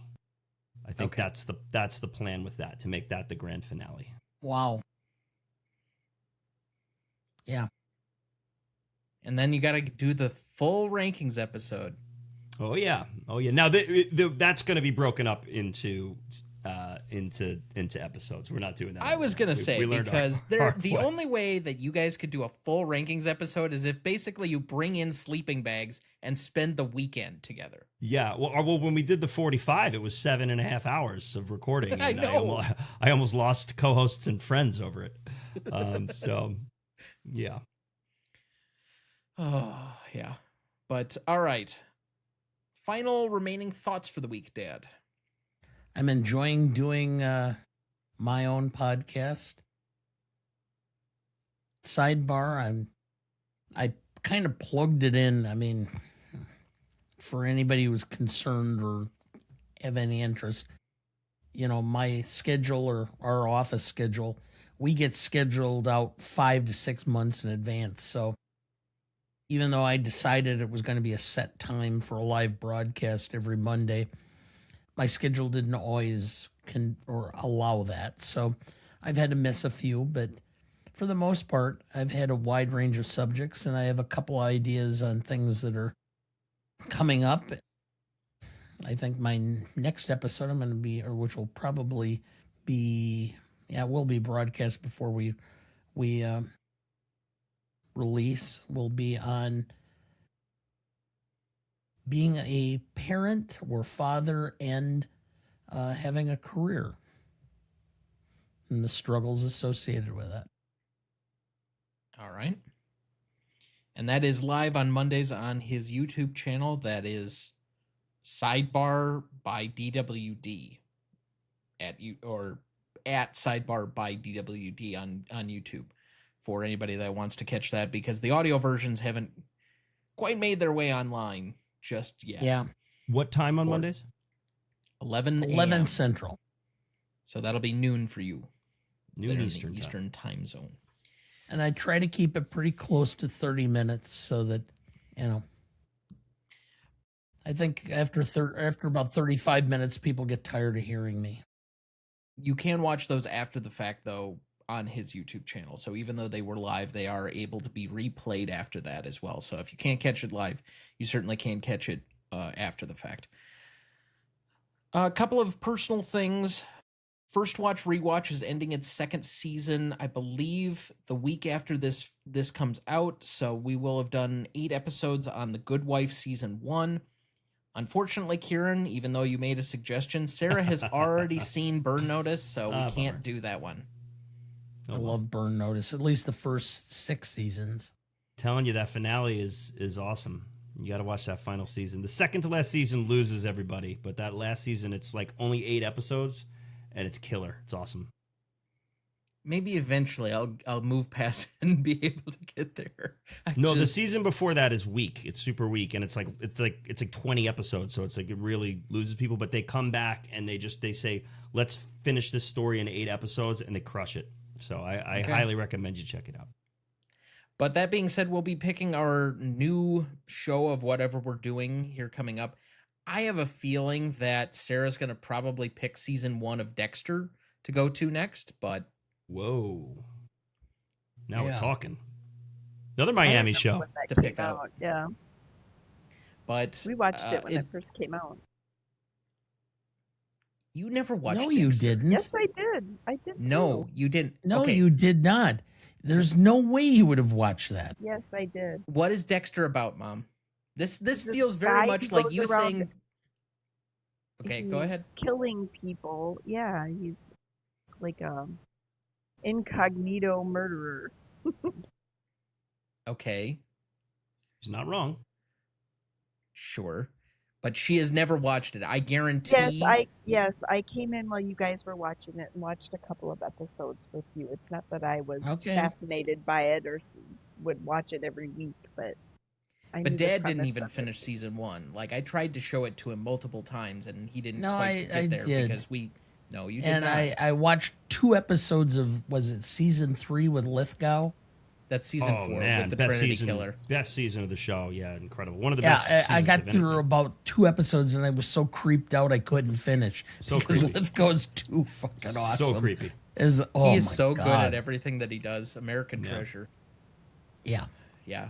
And now he gets to play Albus Dumbledore coming up this winter. Yep. Oh, well. But in addition to First Watch Rewatch, which will be coming up on its 3rd season here in the next few weeks, again, just reminding everybody we do have our episode that we just recorded live on Saturday.